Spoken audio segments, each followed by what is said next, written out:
విజ్ఞాన్ గారు, రాజమౌళికి రామోజీరావు భయం పట్టుకుందని, బాహుబలి సినిమాకు గాను రామోజీ ఫిలిం సిటీలో సెట్స్ వేస్తే దానికి ఆ యాజమాన్యం ఎక్కువ డబ్బులు డిమాండ్ చేసి ఎక్కువ వసూలు చేసిందని, అందుకు గాను రాజమౌళి భయపడి తన తదుపరి చిత్రాలన్నీ కూడా అల్యూమినియం ఫ్యాక్టరీలో షూట్ చేసేందుకు గాను సెట్స్ వేయిస్తున్నారు అంటూ కూడా ఒక వార్త ఇప్పుడు సోషల్ మీడియాలో చక్కర్లు కొడుతూ ఉంది.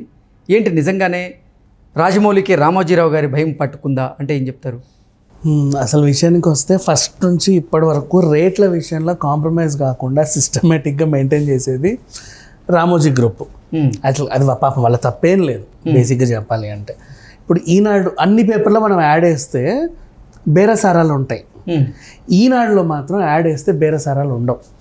పర్టికులర్ రేట్ మనకి ఇంత ఉంటే ఈ 8/8, 8/12 ఆ టారిఫ్ ఎంత ఉంటుందో పైసాతో సహా మనం అంతే ఇవ్వాలి. మళ్ళీ దాంట్లో కూడా ఆ సైజులో నువ్వు పదవీ విరమణ యాడ్ వేసుకోవాలంటే ఒక రేటు, చావు యాడ్ వేసుకోవాలంటే ఇంకో రేటు, ఇంకేదైనా నీ షాపింగ్ కాంప్లెక్స్ యాడ్ వేసుకోవాలంటే ఒక రేటు, ఎవరిదైనా బర్త్డే శుభాకాంక్షలు చెప్పాలంటే ఒక రేటు, ఇట్లా ఉంటాయి. సైజ్ అంతే మళ్ళీ అట్లా అంటే అదంతే. ఇంకా అది ఎప్పుడో మళ్ళీ వాళ్ళు సవరించి మార్చే వరకు ఆ రేట్లు అంతే, ఎవడేం చేయలేదు. సేమ్ అలాగే వీళ్ళ జీతాలు కూడా అలాగే ఉంటాయి. వాళ్ళ జర్నలిజం స్కూల్ ఒకటి ఉంది, దానికి ఫీజు ఉంటుంది, ఈనాడు జర్నలిజం స్కూల్, ఆ ఫీజు కూడా అంతే. అండ్ నెక్స్ట్ వీళ్ళ జీతాలు కూడా ఇప్పుడు 13,339 అంటే 39 పైసలే ఉంటుంది, అదంతే.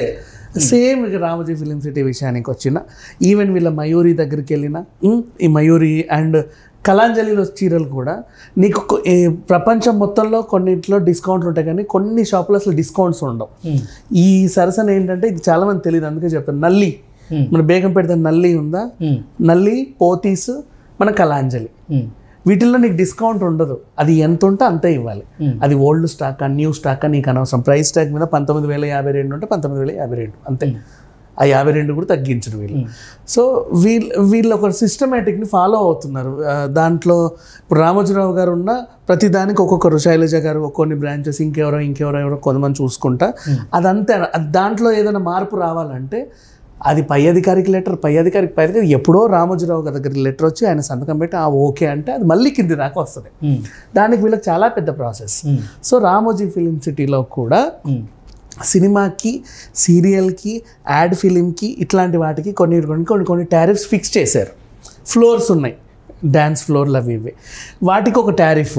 షూట్ చేసుకొని చిప్పు తీసుకొని బయటికి వెళ్తే ఒక రేటు, షూట్ చేసుకొని అక్కడే పోస్ట్ ప్రొడక్షన్ చేపిస్తే ఇంకో రేటు, ఇట్లా కొన్ని. నెక్స్ట్ బయట ప్లేసెస్లో కూడా ఈ టెరిటరీ, ఆ టెరిటరీ, ఆ గుర్రాలు ఉండే దగ్గరది, ఇంకో దగ్గరది, వీటికంటే ఒక సపరేట్ రేట్స్ ఉన్నాయి అంతే. ఇక అది ఫిక్స్.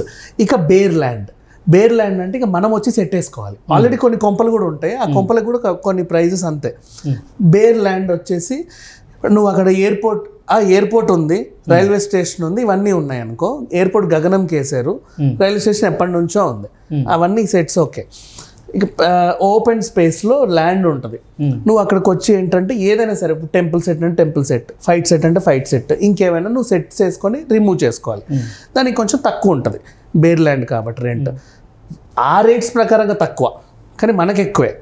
ఇప్పుడు ఆ రెంట్ పర్ డే షూట్ అనుకో, పర్ డే 10,000 చొప్పున ఉందనుకో, నువ్వు 10 రోజులు తీసుకుంటే 1,00,000 ఇవ్వాలి. అదే వేరే స్టూడియోస్ అనుకో, అన్నపూర్ణ 10 రోజులు అండి కొంచెం చూసి తీసుకుని, 10 రోజులు కదా సరే 80 ఇవ్వండి 70 ఇవ్వండి అని మాట్లాడుకుంటారు. ఈ మాటలు అక్కడ ఉండవు, ఫిక్స్ ప్రైస్.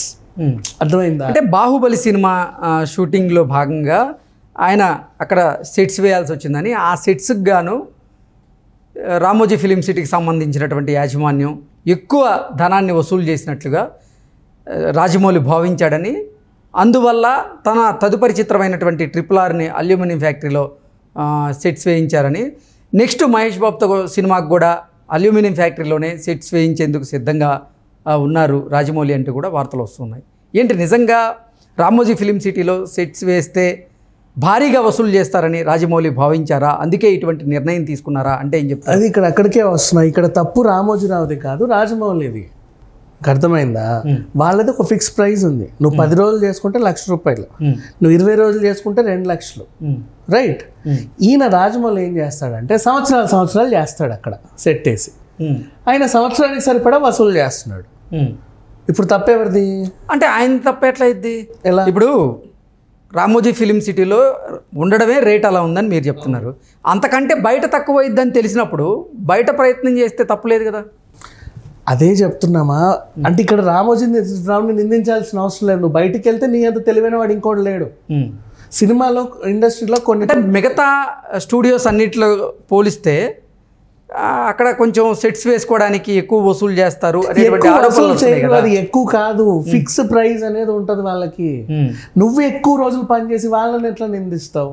నిన్ను ఎవరు చేయమన్నాడు 20 రోజులు 30 రోజులు షూటింగ్ ముగించుకో, 2 రోజులు ముగించుకొని వచ్చాయి, అప్పుడు నీకు తక్కువే పడుద్ది కదా. 2 రోజులకి 20,000 అవుద్దిగా. నువ్వు 20 రోజులు చేస్తే 2 లక్షలు అవుతుంది. అప్పుడు నీకు ఎక్కువ పడింది అంటే నువ్వు పని ఎక్కువ చేసుకుంటున్నావు. అది మ్యాటర్ అక్కడ, అంతే. సో బయటికి వెళ్ళాలంటే బయటికి వెళ్ళొచ్చు, ఆప్షన్ ఉంది నీకు. సో నువ్వు అప్పుడు ముందే రామోజీ ఫిలిం సిటీకి వెళ్ళకుండా బయటే పని చేసుకోవాలి. ఎందుకు నువ్వు రామోజీ ఫిలిం సిటీకి వెళ్తున్నావు? రేట్ ఎందుకు తగ్గరు వాళ్ళు అంటే, నువ్వు బయటికి వెళ్తే నీ హీరో ఎలా ఉన్నాడు, నీ హీరోయిన్ ఎలా ఉంది, నీ విలన్ ఎలా ఉన్నాడు, నువ్వు ఏం సీన్ తీస్తున్నావు అనేది రోజు అందరూ చూస్తారు. అన్ని ఫోన్లలో చక్కర్లు కొడతాయి. రామోజీ ఫిలిం సిటీ ఒకటే నీకు సెక్యూరిటీ ఇస్తుంది. అక్కడ జరిగే షూటింగ్ ఇంచు కూడా అసలు బయటికి వెళ్ళవు. ఎప్పుడో ఎవడో తెలుసు టూరిస్టో ఎవడో వచ్చి ఇట్లా తొంగి చూసి ఇట్లా వీడియో తీస్తే తప్ప బయటికి వెళ్ళవు. అప్పటికి వాళ్ళు ఫోన్లు తీసేసుకుంటారు టెరిటరీ సంబంధించి. నీకు అక్కడ వాళ్ళు సెక్యూరిటీ ఇస్తున్నారు. అది ఇంకెంత ముఖ్యం నీకు? ఇప్పుడు నీ సీన్స్ అని బయటికి లీక్ అయిపోవడం ముఖ్యమా? నువ్వు బయటికి వెళ్తే నీకు 10 రూపాయలకు వస్తుంది, కాదని కాదు. నువ్వు ఎక్కడికైనా పో, అంతెందుకు.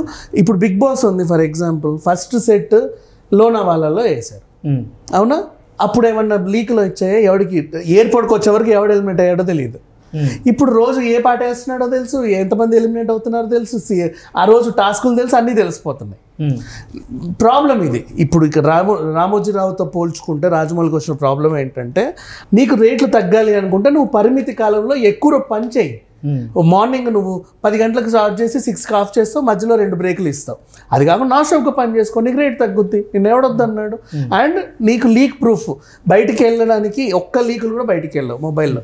నువ్వు అంటిల్ అండ్ అన్లెస్ నువ్వు ఫస్ట్ లుక్ రిలీజ్ చేసేంత వరకు కానీ నీ సినిమా గురించి, నీ సీన్స్ గురించి బయట ఎవరికి తెలియదు. ఇది జనరల్. ఇక అసలు సినిమా విషయానికి వస్తే కొన్ని శాఖలకు మనం ఖచ్చితంగా చిల్లర పెట్టుకోవాలి. అదేంటంటే, ఇప్పుడు కెమెరా రెంటల్స్ ఉన్నాయి. కెమెరా రెంట్ని నువ్వు సంవత్సరానికి రెంట్ తీసుకుంటే రోజుకి 5,000 చొప్పున అనుకున్నా సరే, 5,000 × 365 వేసేస్తే నీకు అట్లాంటి కెమెరాలు 3 కొనొచ్చు నువ్వు. కానీ కంపల్సరీ నువ్వు రెంట్కే తీసుకోవాలి. మనకు ఆనంద్ సినీ సర్వీసు, ఈ తాహెర్ యూనిట్, ఇంకా సౌండ్ అండ్ లైట్స్ ఏవేవో కొన్ని ఉన్నాయి, అవునా? నువ్వు చచ్చినట్టు వాళ్ళ దగ్గర తీసుకోవాలి రెంట్కే. ఆ యూనియన్ అలా పనిచేస్తుంది. నువ్వు సినిమా వెళ్తే వాళ్ళ దగ్గర రెంట్ తీసుకోవాలి, లేదా నువ్వు కొనుక్కొని కొత్త సినిమా యూనిట్ పెట్టుకోవాలి. ఇదంతా నేనేం చేసుకోను, ఈ ఒక సినిమా కదా నేను తీసేది అనుకుంటే రెంట్కి తీసుకో. నీకు సినిమా ఎన్ని రోజులు రెంట్ పడితే అన్ని రోజులు వాడు రెంట్ వేస్తాడు. ఇప్పుడు 70 రోజులు షెడ్యూల్, 70 రోజులు రెంట్ పడుతుంది. కానీ 70 రోజులు నువ్వు కెమెరా కొనుక్కోవచ్చు. You can. ఆ రెంట్లన్నీ అటు ఇటుగా ఉంటాయి. కాస్ట్యూమ్స్ విషయానికి వెళ్తే పర్ డే రెంట్ అని ఇస్తారు. ఇప్పుడు పోలీస్ చొక్కా నీకు కావాలనుకో, పోలీస్ది 350, 400, 500 డ్రెస్ ఇస్తాడు నీకు. అది నువ్వు ఒకరోజు వేసుకుంటే 500తో పోద్ది. 4 రోజులు షూట్ అనుకో, నువ్వు అది కొనుక్కోవచ్చు 2,000కి. You understand? కానీ ఖచ్చితంగా వీడికి రెంట్ ఇవ్వాలి. అదంతే. ఇట్లా మన ఇండస్ట్రీ నడుస్తూ ఉంది. నీకు రామోజీ ఫిలిం సిటీ ఎక్స్పెన్సివ్ అనిపిస్తే వెళ్ళడం మానేయి, కానీ దాన్ని పాయింట్అవుట్ చేయొద్దు. ఇక్కడ రాజమౌళి చేసిన ప్రాబ్లం ఏంటంటే, ఇక బాహుబలి విషయానికి వస్తే ఆయన అక్కడ సెట్ వేసి సంవత్సరాలు షూటింగ్ చేశాడు. 5 సంవత్సరాల తర్వాత కూడా ఇంకా 5 సంవత్సరాలు ఆ సెట్ అలాగే ఉంది. ఎందుకంటే ఆ తర్వాత దాంట్లో స్వర్ణ ఖడ్గం అని ఒక సీరియల్ వచ్చింది. ఆ సెట్ని వాళ్ళు వాడుకున్నారు. ఆ తర్వాత Baahubali before Sivagami, the rise of Sivagami అని వీళ్ళు వెబ్ సిరీస్ తీశారు. ఆ వెబ్ సిరీస్ అమెజాన్లో రావాలి. దాదాపు 100 కోట్ల వరకు ఖర్చు పెట్టినా కూడా వెబ్ సిరీస్ ఆగిపోయింది మధ్యలో. మృణాల్ ఠాకూరే దాంట్లో శివగామి. మన మృణాల్ ఠాకూర్ హీరోయిన్ ఉందా, అందులో శివగామి ఆవిడ చేసింది. ఆ వెబ్ సిరీస్ బయటికి రాలా. అప్పటి వరకు 10 ఏళ్ల వరకు అది అక్కడే ఉండింది. వీళ్ళు ఏదో రకంగా ఆర్కా మీడియా వాళ్ళు రెంట్లు కడతా వెళ్ళారు. కొన్నాళ్ళకి తీసేంత వరకు వాళ్ళు రెంట్ వసూలు చేశారు. అదొకటి ఉంది. మేము వాడట్లేదు కదండి, మాది అయిపోయింది, కానీ మాకు సంబంధం లేదండి, మీదంతా మీరు తీసుకెళ్ళి ఎక్కడైనా పెట్టుకోండి. ఏడ పెట్టుకుంటాం దాన్ని, ఎప్పుడు తీసుకెళ్ళాలి, ఎక్కడ కాల్చండి. వాళ్ళు కొంచెం లేట్ చేసినందుకు ఆ లేట్ 2 years లేట్ అయినా, 1 year లేట్ అయినా, 1 month లేట్ అయినా, ఆ 1 month కూడా వీళ్ళు రెంట్ కట్టాల్సి వచ్చింది. దానికి ఆయన అలిగాడు.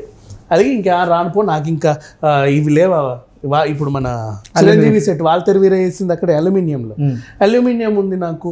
లేదంటే మన బూత్ బంగ్లా ఉంది, ఏది మన ఏక్ నిరంజన్ మొన్న ఈ చిట్టుబాబు సినిమా రంగస్థలం ఇవన్నీ వేసినవి, ఇవన్నీ ఉన్నాయి బూత్ బంగ్లా కొన్ని. అండ్ మన రాక్ క్యాజిల్ ఉంది.